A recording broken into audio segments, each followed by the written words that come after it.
छट्टा पट्टा काखर वो टोकरा चारों बेटा मेहनत मजदूरी करके छोटे के बड़े करके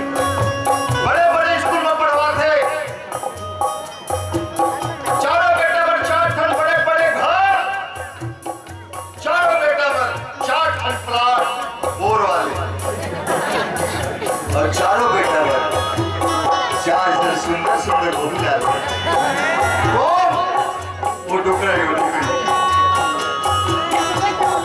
लेकिन सबसे शर्म के बात यह है दोस्त